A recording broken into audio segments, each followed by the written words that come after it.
Lincoln. Now you're really talking Australia. Yes, it's the Bugs Bunny Show again, and I welcome you. I promise I can brighten your day with 1 hour of great Warner Brothers animation. Very affectionate. And he's appeared in quite a few films. Rags? Rags? Whoa, what are you doing? Hey, cut it out. I think he wants to get... Oh, he wants to get over and see Marty. Oh, here we go again. Take it easy on him, Marty. They are the best of friends. Mate, I didn't know you were the best of friends. And Marty, that'll serve you right, Marty. That'll serve you right. You asked for that. Good on you. Rags. One. Come on, Rags. 2, 3, and Rags is the winner. Let him go. Come on. Let him go. You win, man. I now pronounce you monster and kangaroo.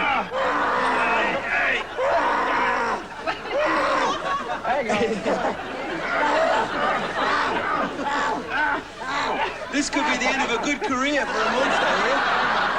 What are you doing, Marty? I'm not doing anything. I'm just hanging around. That's better. Whoa. Sorry about that. I go through that every week at the Animal Kingdom. Do you? Because, I usually put on the steak a bit of bread. Do you know what day it is, mate? Yeah, you're right. You're okay. Yeah, you're okay. There you go. Yeah, give him something That's to all eat. he really wanted was a bit of bread to eat. Well, he doesn't talk, Marie. But what I was going to say is 2 to 3 million kangaroos are shot each year in Australia. Some of them do have to be shot. A lot of the kids worry about it, Darryl, because in some areas they're overpopulated, but it's...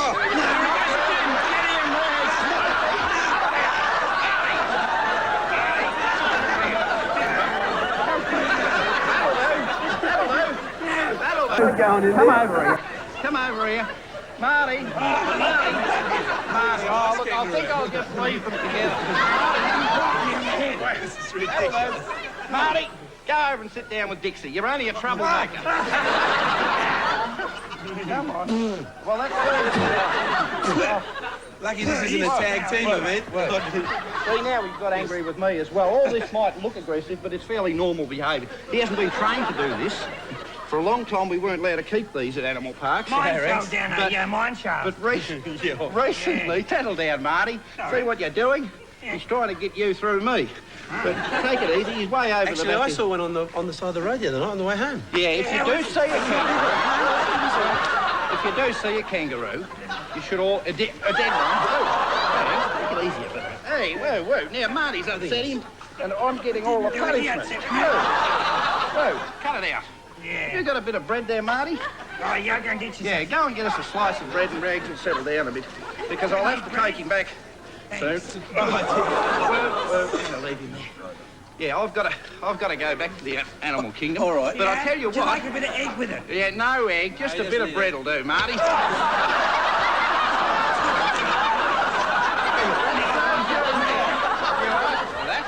Yeah, give us the bit of bread. Look at this. There you are. I'm going to have to head back, but look, next week... You're going to come in with Boris Boas and Beryl instead are of 9 years old. And if you can think of a nice present, I'll bring both Boris I'll give him and Tracy Beryl... Cura. That's what I'll do. There you go, Marty. I'll bring Boris and Beryl into the early bird show, if you like. All right. I'm going to take Rags back. I've got to do a... I bet you go through a few shirts, Fritz, like I that. do, yeah. Rags. No, he was named after someone with that name. But I better take him back here. Can you just imagine what would happen if Daffy paid him a visit? Now, because of the enormous popularity of our cartoons,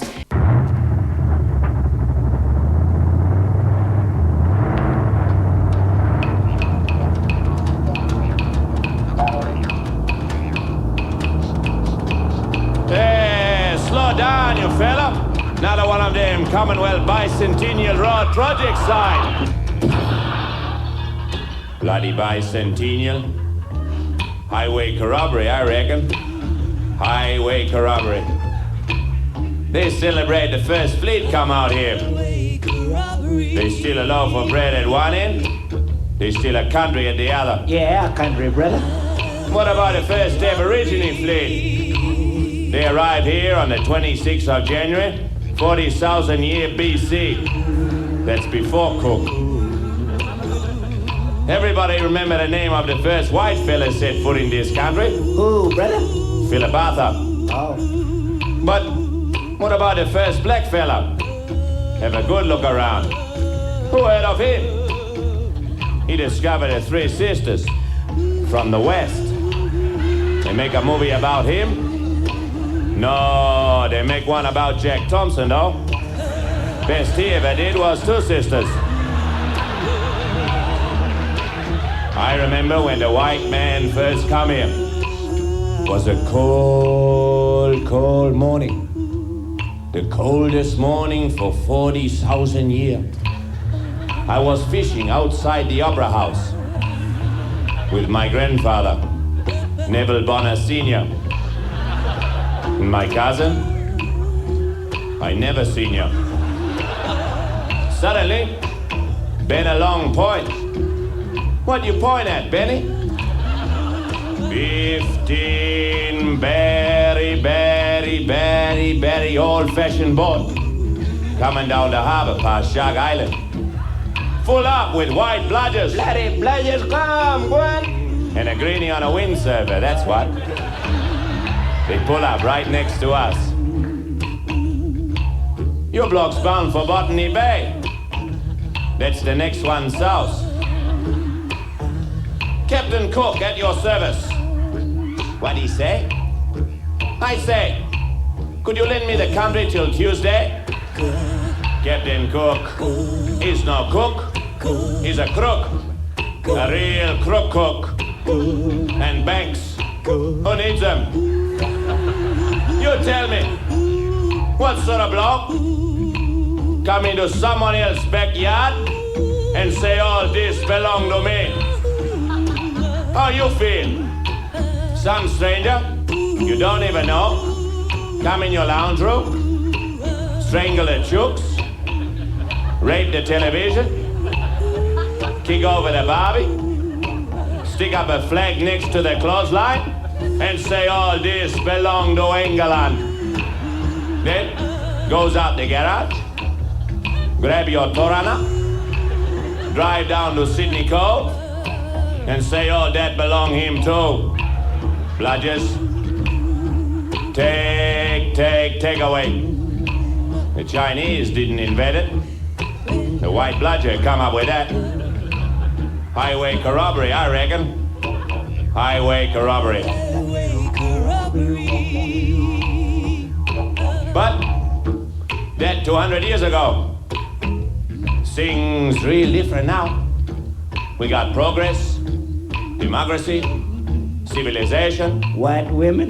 The ABC, DEF, Bob Hawke, HIJKLMNOP, landing right. Bob Hawke, he believed in landing right for the Aborigine. But what the Aborigine need landing right for? We don't own a bloody plane. We just walk about. He's no good, that Bob Hawke. All he's good for, cry on TV. Ever seen Aborigine cry on TV? No. No. That's why we never have an Aborigine Prime Minister. We only got one Aborigine in the Parliament. Not me. And he won't own up to it. Come on, Andrew. Stand up for your people, Andrew, you weak bastard. Where you get that suntan, Andrew? Maralinga, I bet. Maralinga.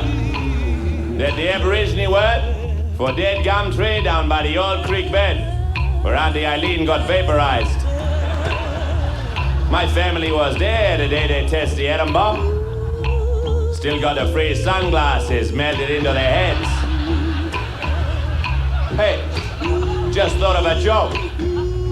What the difference between a white man and a bucket of shit? What? The bucket. How you get a neck like a goanna? Get arrested in Brewarrina. My cousin Albert, he got arrested in Brewarrina. Took away his tie, took away his belt, took away his shoelace. Cunning little bugger, hung himself with his toothbrush.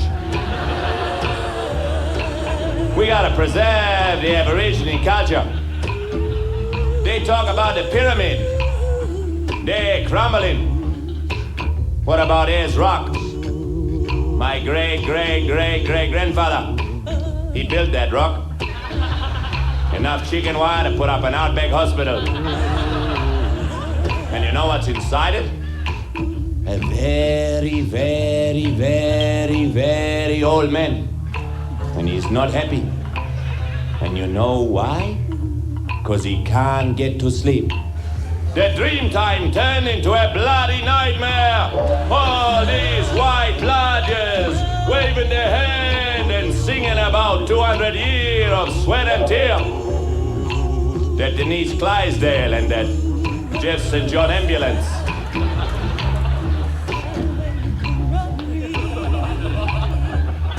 But at least they give the rock back to us. Now that Lindy Chamberlain bugger up the tourist industry. We call it Uluru. Japanese word for public toilets, I think. Bloody tourist. How come? Yeah, how come that Paul Hogan get the job of selling the country?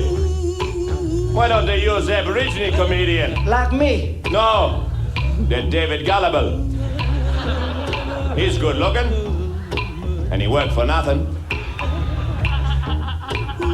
I got some advice for every Aborigine, man, woman, and child. Make a documentary.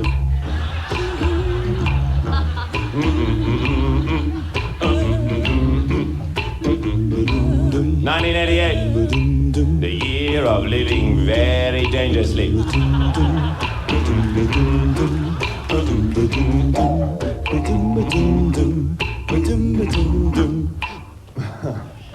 Personally, I think the psychiatrist got off easy.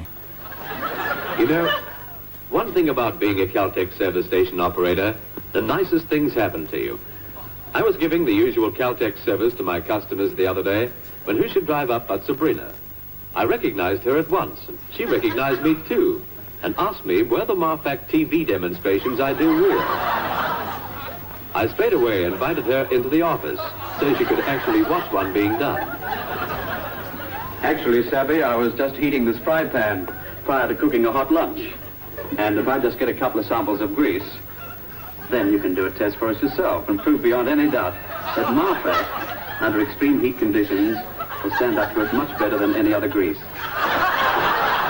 My, this fry pan really is hot. And it turned right up. My goodness, it really is hot. About 180 degrees, I'd say. That dark one on the left is Marfac. The other is a conventional chassis grease.